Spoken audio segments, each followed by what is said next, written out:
2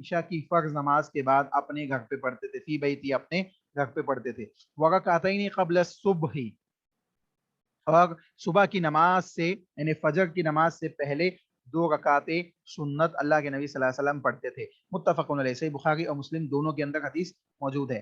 اسی طریقے سے دوسری حدیث جو ہے جس میں یہ بات کہی گئی وفی روایت لہما، اور ان دونوں ہی کے اندر یعنی بخاری اور مسلم ہی کے اندر ایک اور حدیث ہے جس میں کہا گیا ورکعتین بعد الجمعۃ فی بیتی، اور جمعہ کے دن 2 رکعت اللہ کے نبی پڑھتے تھے اپنے گھر میں، اپنے گھر جا کے پڑھتے تھے تو 2 پڑھتے تھے، اور مسجد میں پڑھتے تھے تو 4 پڑھتے تھے، ٹھیک ہے۔ تو مسجد میں اگر کوئی انسان نماز پڑھ رہا ہے جمعہ کی نماز کے بعد تو اس کو چاہیے کہ 2 رکعت کر کے 4 رکعت پڑھے، اور اگر گھر جا کے پڑھتا ہے اس کو چاہیے کہ 2 رکعت ادا کرے، ٹھیک ہے۔ اب دوسری چیز بیان کی گئی ولی مسلم کان اذا طلع الفجر لا يصلي الا رکعتین خفیفتین، اور اللہ کے نبی صلی اللہ علیہ وسلم کی صحیح مسلم کی حدیث ہے جو اس بات کے اوپر دلالت کرتی ہے کہ صبح صادق کے بعد صرف ہلکی سی 2 رکعتیں ادا فرمایا کرتے تھے، یعنی صبح صادق ہو جاتا تو اس کے بعد اللہ کے نبی صلی اللہ علیہ وسلم کیا کرتے، 2 رکعتیں مزید ادا کرتے۔ دیکھیں اس کے اندر جو تعداد بیان کی گئی ہے 10 رکعتوں کی، یہ اصل سنت نمازیں ہیں، لیکن اس کی تعداد 10 نہیں ہے بلکہ 12 رکعت ہے، اور بعض روایت کو اور جوڑ لے آپ ساتھ میں تو یعنی 14 رکعت تک پہنچ جاتی ہے۔ اس کو کیسے آپ سمجھیں گے، اس میں 10 آپ نے سمجھ لی، 10 میں سے ظہر سے پہلے اور بعد میں 2 رکعت بتائی گئی، تو ظہر سے پہلے 4 رکعت اور ظہر کے بعد 2 رکعت، اور بعض روایت کے اندر ظہر سے پہلے 4 رکعت اور بعد میں بھی 4 رکعت اللہ کے نبی سے ثابت ہے، ٹھیک ہے۔ تو اس سے یعنی 2 پہلے اگر ملائے تو کتنی ہو گئی، 12 رکعت ہو گئی، اور 2 بعد میں بھی ملا لے تو کتنی ہو گئی، 14 رکعت ہو گئی۔ تو اس طریقے سے 12 اور 14 دونوں ثابت ہیں، تو یہ دونوں قوی قول ہے، ٹھیک ہے۔ تو 10 تو عبداللہ بن عمر نے کہا نا کہ حافظ تو جتنی مجھے یاد تھی وہ میں نے بیان کر دی، یعنی عبداللہ بن عمر نے 10 یاد، ان کو 10 یاد تھی، انہوں نے 10 بیان کر دی، لیکن دوسرے صحابہ سے ظہر سے پہلے اور ظہر کے بعد کی 2 رکعتیں مزید ثابت ہے۔ تو اب یہاں مکمل جو اللہ کے نبی نے 12 رکعتوں کے سلسلے میں بیان کیا ہے کہ اگر کوئی شخص ان 12 رکعتوں کو مسلسل پڑھتا ہے یہاں تک کہ اس کی وفات ہو جائے تو اس کے لیے جنت کی سرٹیفکیٹ رسول اللہ صلی اللہ علیہ وسلم نے بیان کی۔ اس میں کون کون سی نماز ہے، فجر کی 2 رکعت سنت، ٹھیک ہے، ظہر سے پہلے 6 رکعت اور ظہر سے پہلے 4 رکعت، ظہر کے بعد 2 رکعت، تو 6 ہو گئی، ٹھیک ہے، ظہر کی 6 سنت ہو گئی، 4 پہلے اور 2 بعد میں، 6 اور فجر کی 2 کتنی ہوئی، جلدی جلدی جواب دیجیے، فجر کی 2 کتنی ہوئی، 8، ٹھیک ہے 8 جی۔ اب مغرب کی نماز کے بعد 2، 2 ٹھیک ہے، تو 8 اور 2 10، اور عشاء کی نماز کے 10 بعد 2، ٹھیک ہے، تو 2 12 10 اور 2 12 رکعت۔ اس طریقے سے 12 رکعت رسول اللہ صلی اللہ علیہ وسلم نے بیان کی کہ جو ان 12 رکعتوں کی محافظت کرتا ہے اس کے لیے جنت کی سرٹیفکیٹ رسول اللہ صلی اللہ علیہ وسلم نے بیان کی۔ تو معلوم پڑ رہا ہے کہ یہاں پہ اس حدیث میں اگرچہ 10 رکعت کا ذکر ہے لیکن اصل جو فرض نمازوں کے ساتھ سنتیں ہیں ان کی تعداد 12 رکعت ہے، اور اگر کوئی ظہر کے پہلے اور ظہر کے بعد 4 رکعت مسلسل پڑھتا ہے تو اس کے لیے بھی رسول اللہ صلی اللہ علیہ وسلم نے جنت کی بشارت دی کہ اگر جو یعنی مسلسل یعنی ہمیشگی کے ساتھ، ہمیشگی ہمیشہ 4 رکعت پہلے اور 4 رکعت بعد میں پڑھتا ہے، ظہر سے پہلے 4 ظہر سے بعد میں 4۔ اب ایک بات یہاں پہ سمجھ لیں، چاہے 4 رکعت پڑھے آپ چاہے 2 رکعت پڑھے، جتنی بھی نمازیں آپ پڑھیں گے 2 رکعت کر کے پڑھی جائے گی، یعنی 2 رکعت کے بعد سلام پھینک دیا جائے گا، 2 رکعت کے بعد سلام پھینک دیا جائے گا۔ 4 رکعت ایک ساتھ پڑھنا رسول اللہ صلی اللہ علیہ وسلم سے ثابت نہیں ہے، رسول اللہ صلی اللہ علیہ وسلم سے ثابت نہیں ہے 4 رکعت نماز ایک ساتھ پڑھنا، سوائے فرض نمازوں کے، سوائے فرض نمازوں کے، یعنی سنت اور نفل جتنی بھی نمازیں ہیں سب 2 رکعت رکھ کے پڑھی جائے گی۔ اور اللہ کے نبی نے صرف ثابت ہی نہیں بلکہ اللہ کے نبی نے آرڈر بھی دیا ہے کہ صلاۃ اللیل والنہار مثنا مثنا، کہ لوگوں دن اور رات کی جو نمازیں ہیں وہ 2 رکعت ہے۔ اب کون سی 2 رکعت ہے، کیونکہ فرض نمازوں میں تو 4 رکعت بھی ہے، ظہر اثر 4 رکعت ہے، عشاء 4 رکعت ہے، ٹھیک ہے، مغرب 3 رکعت ہے، صرف فجر کی 2 رکعت ہے۔ تو پتہ کیا چل رہا ہے کہ حدیث کے اندر جو 2 رکعت پڑھنے کا رسول اللہ صلی اللہ علیہ وسلم دن اور رات کی نمازوں کا آرڈر دے گئے ہیں یہ سنت اور نوافل ہے، یعنی سنت اور نوافل جب بھی پڑھی جائے گی تو وہ 2 رکعت کر کے پڑھی جائے گی، 4 رکعت ایک ساتھ نہیں پڑھی جائے گی۔ بات سمجھ میں آئی؟ جی اچھا یہ بتائیے کہ ظہر سے جمعے سے پہلے کتنی، جمعے کے بعد کتنی رکعت ہے؟ مسجد میں 4 گھر پہ 2 جی. اور مکمل سنتیں کتنی ہیں پانچوں رکعت پانچوں نمازوں کی ملا کے؟ 12 جی گنائیے جلدی جلدی, کوئی بھی ایک جن گنائیے. 12 جی گنائیے نا, سنتیں گنائیے اسٹارٹ فجر سے لے کے عشاء تک. فجر سے پہلے 2, جی ظہر سے پہلے 4, جی. اور مغرب کے بعد 2, ظہر کے بعد, ظہر سے پہلے آپ نے بتایا, بعد ظہر سے پہلے 4 اور ظہر کے بعد 2, جی 8 ہو گئی. آگے چلیے.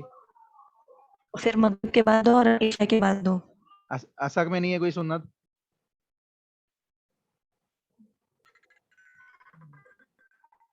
جی عصر میں کوئی سنت ہے؟ جلدی سے جواب دیجیے. عصر کوئی سے پہلے 4. نہیں, سنت نہیں ہے, وہ نفل ہے. عصر میں کوئی سنت نہیں ہے, عصر میں کوئی سنت نماز نہیں ہے. عصر سے پہلے جو 4 رکعت پڑھنے کا آرڈر ہے وہ نفل نماز ہے. ٹھیک ہے, 2 رکعت کر کے پڑھی جائے گی. تو یہ تو ہی تعداد. ان سنتوں کی ہم کو کیا کرنا ہے, یہ سنت مؤکدہ ہے جس کا درجہ فرض نماز کے بعد کا ہے. ٹھیک ہے. اب دیکھیں اللہ کے نبی صلی اللہ علیہ وسلم کی اس حدیث سے معلوم پڑ رہا ہے یہ سنت مؤکدہ نمازیں ہیں اور ان کی پابندی ہمیں اور آپ کو کرنی ہے. ٹھیک ہے. اسی طریقے سے اللہ کے نبی کا ایک عمل صحیح مسلم کی حدیث کے مطابق یہاں معلوم پڑ رہا ہے کہ اذا طلع الفجر لا یصلی الا رکعتین, کہ جب فجر کی نماز پڑھ لیتے تو سورج طلوع ہونے تک کوئی نماز اللہ کے نبی نہیں پڑھتے, سوا جب سورج طلوع ہو جاتا تو اس کے بعد کیا کرتے, 2 رکعت ہلکی نمازیں پڑھتے جس کو چاشت, اوابین یا اشراق کے نام سے ہم اور آپ جانتے ہیں. بعض لوگ اوابین کو مغرب کی نماز کے بعد پڑھتے ہیں, مغرب اور عشاء کے درمیان پڑھتے ہیں, وہ بالکل غلط ہے. اللہ کے نبی صلی اللہ علیہ وسلم نے اوابین کے سلسلے میں جو حدیث بیان کی اس میں اللہ کے نبی نے ارشاد فرمایا کہ اس کا وقت وہ ہے جب گھوڑوں کے کھر جو ناخن ہوتے ہیں وہ جلنے لگ جائے. یعنی یہ کب جلیں گے؟ مغرب اور عشاء کے بیچ میں تو ٹھنڈا موسم ہوتا ہے, زمین ٹھنڈی ہو چکی ہوتی ہے, جب دھوپ نکلی ہوگی تب جلیں گے نا. تو یہ کون سا وقت ہوگا؟ جب سورج طلوع ہو چکا ہوگا اور سورج میں تپش آ چکی ہوگی. تو معلوم پڑ رہا ہے کہ اوابین, چاشت اور اشراق یہ 3 مختلف نام ہیں ایک ہی نماز کے, یا تینوں نمازوں کے اوقات ایک ہی وقت میں ہے جو سورج طلوع ہونے کے بعد سے سٹارٹ ہوتے ہیں زوال سے پہلے تک. ٹھیک ہے. تو یہ ایک چیز ہے جو ذہن میں آپ کو رکھنی چاہیے.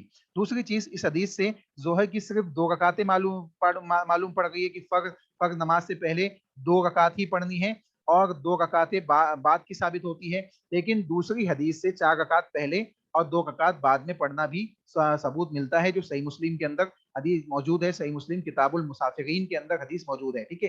یہ حوالے کے طور پہ میں آپ کو بتا رہا ہوں پھر سے. ٹھیک ہے. اسی طریقے سے سنن نسائی میں اور بعض دوسری کتب حدیث میں نبی صلی اللہ علیہ وسلم کی زوجہ محترمہ ام المومنین ام حبیبہ رضی اللہ تعالی عنہ سے مروی ہے کہ یہ حدیث بھی موجود ہے کہ نبی صلی اللہ علیہ وسلم نے ارشاد فرمایا جو شخص ظہر سے پہلے اور نماز ظہر کے بعد 4 رکعتیں پڑھے, اللہ عز و جل نے اس کے اوپر جہنم کی آگ, اس شخص کے اوپر جہنم کی آگ پر اس شخص کا گوشت حرام کر دیا ہے.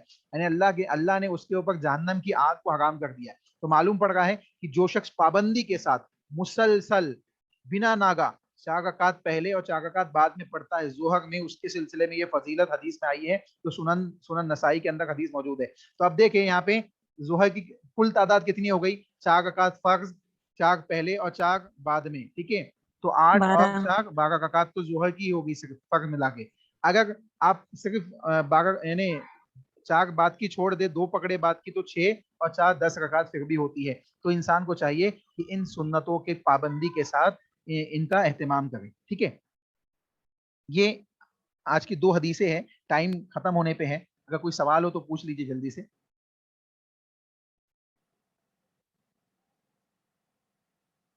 جی کوئی سوال ہے کسی کا؟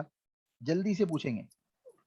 ایک سوال, اگر جیسے اگر کسی نے مسجد سے اذان کی آواز سنی ہے تو اس کے اوپر اوبلیگیشن ہے کہ وہ مسجد میں جا کے نماز پڑھے, کریکٹ؟ جی. تو مطلب اس کے اوپر واجب ہے کہ وہ مسجد میں جا کے نماز پڑھے. تو ایسا کوئی شخص یا گروپ, یعنی ایک گروپ یعنی زیادہ لوگ اگر مسجد میں نہ جاتے ہوئے گھر میں نماز پڑھتے تو وہ نماز قبول ہوگی, مطلب انہیں ثواب تو 27 ٹائمز, انہیں پھر بھی ثواب 27 ٹائمز ملے گا یا نہیں ملے گا؟ دیکھیے ثواب تو اصل جو 27 ٹائمز کا بیان کیا گیا وہ مسجد کی جو جماعت ہے اسی کے سلسلے میں ہے جس کو اقامت اور اذان کے ساتھ انجام دیا جائے گا. ٹھیک ہے. اب وہ جی اللہ کی رحمت اور اللہ کی یعنی فضل ہے کہ اگر وہ عطا کر دے اس کی مرضی ہے، اس کی مشیت کے تحت ہے. لیکن جو اصل جی بات ہے 27 والی، وہ مسجد کی جماعت کی اول جماعت کی اہمیت ہے. ٹھیک ہے، مسجد میں بھی کوئی دوسری جی جماعت ہو گئی تو اس کے سلسلے میں بھی ایسی کوئی چیز نہیں ملتی. البتہ لوگ پڑھتے ہیں وہ اللہ کی رحمت وسعت کو سامنے رکھتے ہوئے. ٹھیک ہے. دوسری چیز جی جو آپ نے پوچھا کہ نماز ہوگی کہ نہیں ہوگی، تو نماز نہیں ہوگی ایسا نہیں ہے، بلکہ یہ تاکید اس لیے ہے کہ جب آپ کو نماز اذان کی آواز آئی ہے تو آپ کو مسجد جا کے ہی نماز ادا کرنی ہے. رسول اللہ صلی اللہ علیہ وسلم نے اندھے صحابی سے بھی یہ بات کہی. لیکن اگر کوئی فتنے والی مسجد ہے